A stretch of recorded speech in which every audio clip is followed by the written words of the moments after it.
that tastes good. Hello. Cool, the audio seems to be working. That did not happen in my best books, and it made that video not great. And the views on it suck too. So if you happen to have a moment to go watch the best books of the year, I would love it if you could do so. But ladies and gentlebeans, it is the moment you've been waiting for, and I am finally doing my worst books of the year of 2024. There were a lot of things that were really bad in 2024. 2025 went hold my beer, but we persevere, we read bad books here, and we make fun of them. So if you don't like negative opinions, I would recommend clicking off now and saving your snowflakey feelings. But what I'm going to do is I'm going to talk about books that I read this year to some extent because I didn't like them, and I'm going to share those with you right now. Starting off at number 10, we have a surprise and a disappointment, and that is Graveyard Shift by M.L. Rio.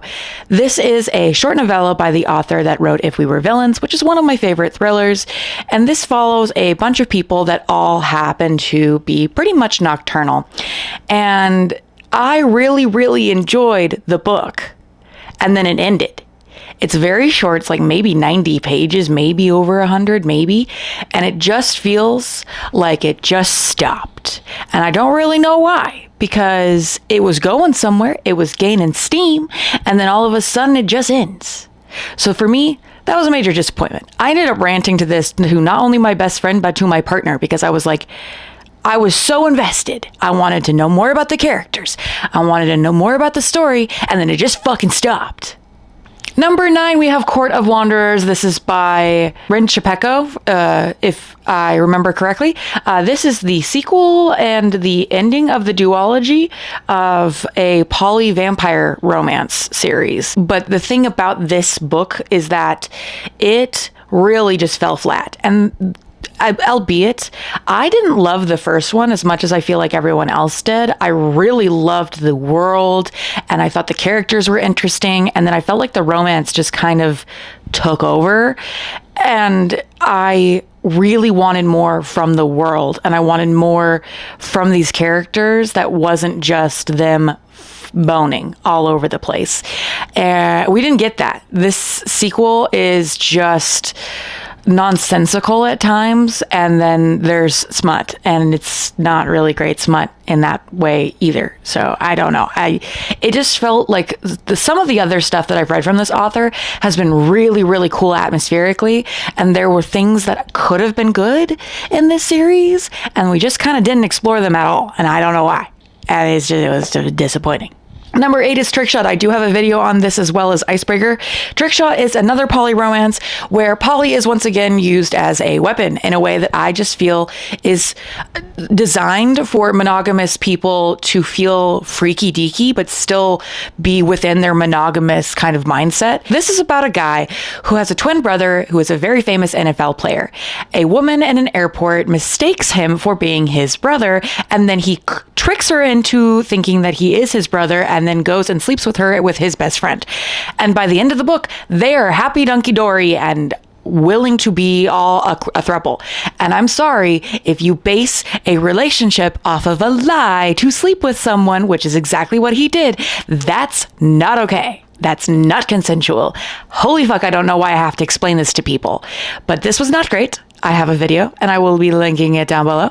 Moving right along. Now we're getting into a territory of books that I did make videos on, but I completely forgot that I read this year, and that is Crescent City 3. Couldn't tell you what the actual name of this is.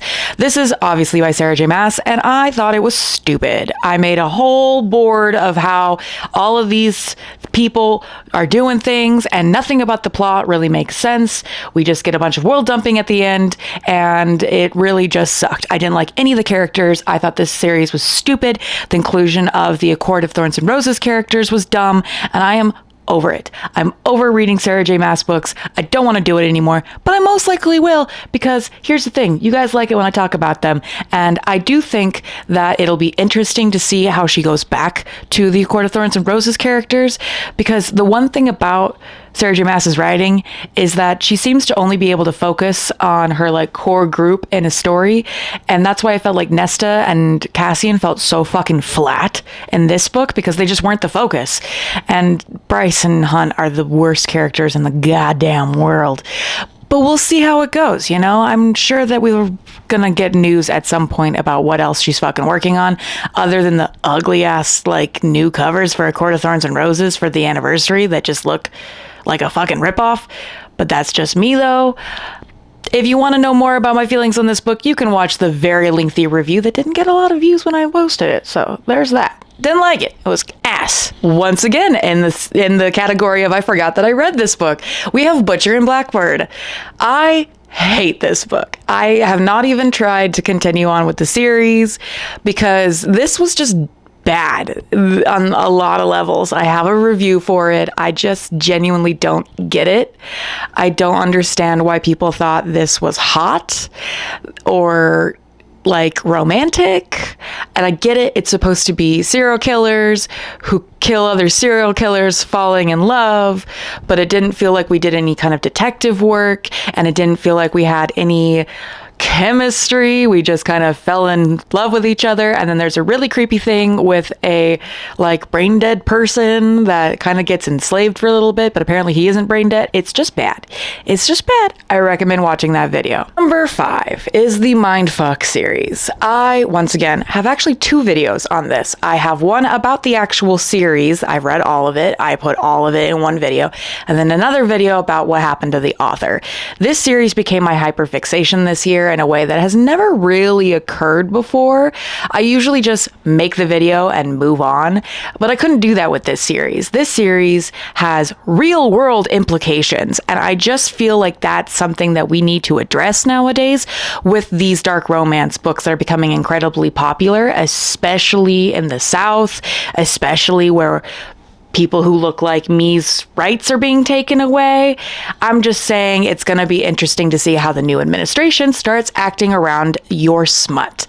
And I'm sorry, but a lot of the smut that people are defending right now has a lot of conservative values within it.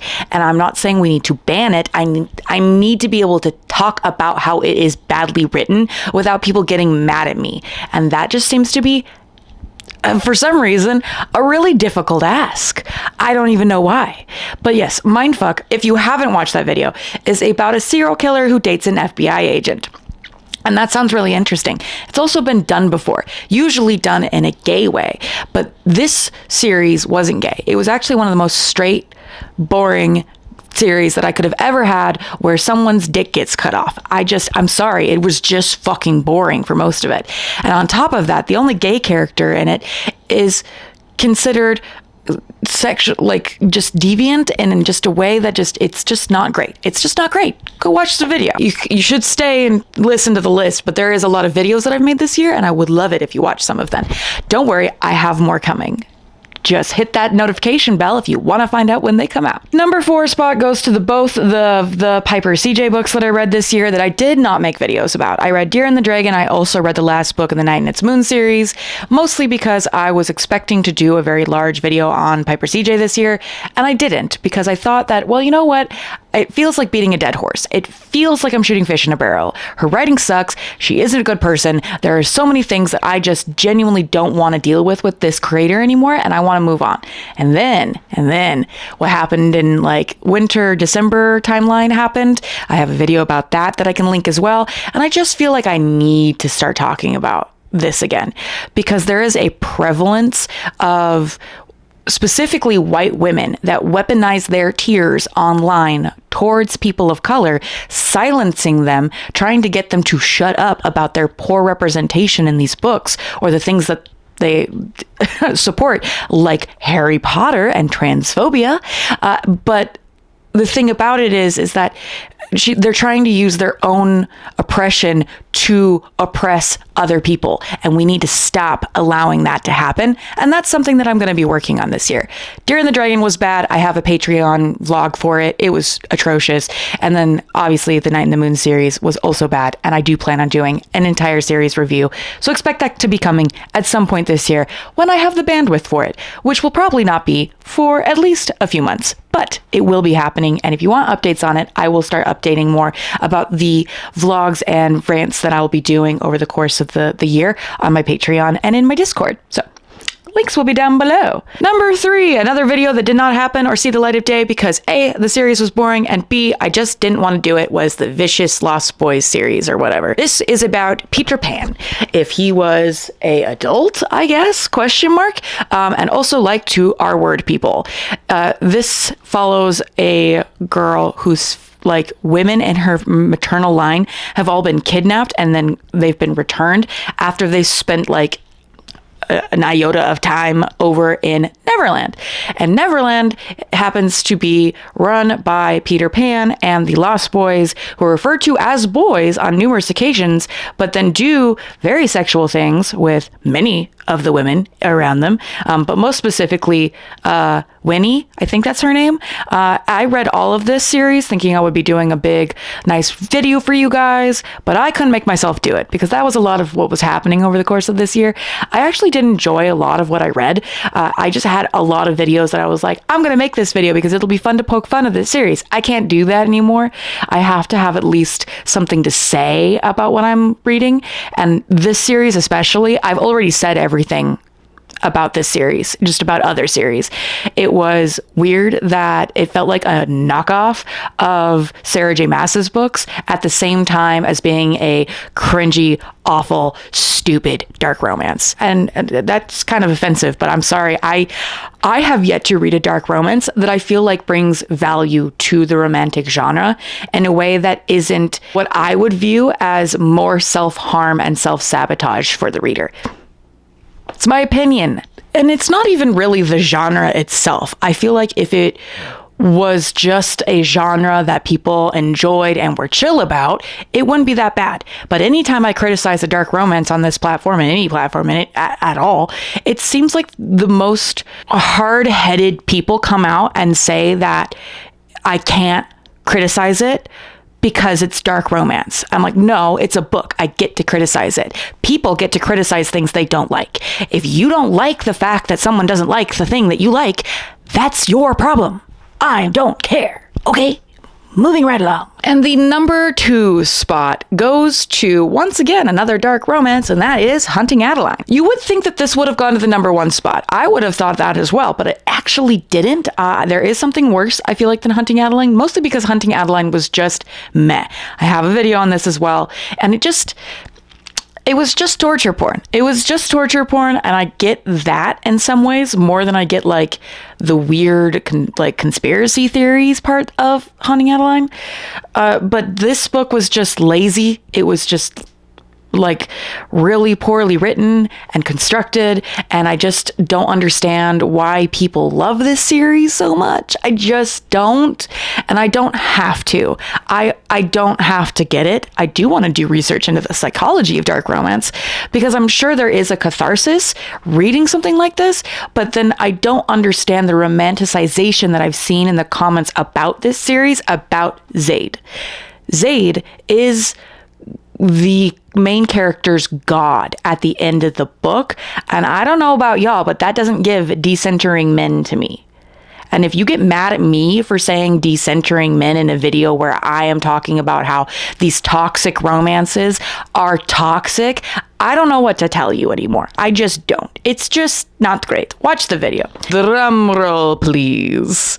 Has anyone seen Nosferatu? I keep seeing the TikTok things where it's like, bounce on it. Okay, moving on. The last and final book that we will be talking about in this very quick video is Sanctuary of the Shadow. Sanctuary of the Shadow, if you don't know, is a romantasy? ? It follows a woman who is supposedly 50 years old, but also acts like a child, as she saves this creature that has been kidnapped by her roaming circus that is a amnesiac wraith entity, and this creature was part of the genocide that happened in this world. And I'm questioning a lot of this because none of this made sense in the book when I read it, and none of it makes sense now. And this book series, this book was the first one in the Red Tower kind of fall from grace. I don't think it has actually taken much steam yet, but I do expect that Red Tower will continue to publish schlock that people don't like, and the fancy printed sprayed edges will not save them.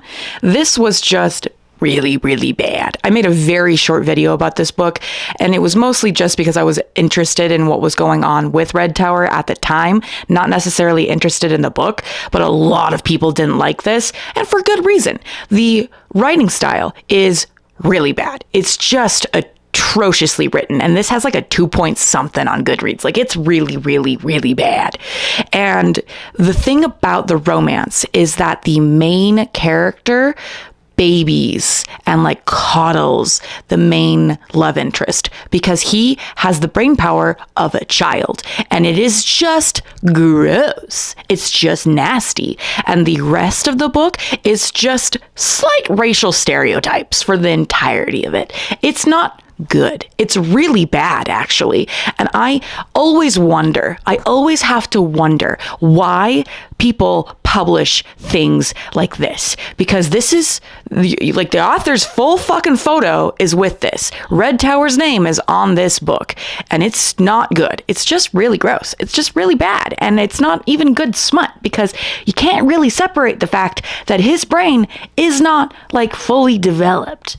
And then the ending, like there's just like the quintessential requirement to have like a person world building dump all over the story, and like nothing makes sense ever. And I don't know if it's just me, but like I just want us to want more from the quality of books that we're reading. And I guess that's just a crazy concept at this point. But it is a concept that I will continue to strive for and to recommend more things that are good over the books that just suck. Personally, that is just what I'm going to be doing. And if you don't like that, I don't know why you watched the entire video, because I've been like shitting on pretty much everything you probably like. But I hope you guys enjoyed. Sorry if my voice has been a little scratchy. What were your worst books of the year? I hope you enjoyed the video. I am going to go now. Like, subscribe. I've got a bunch of other content coming for you. I promise. I will see you in the next one. Bye.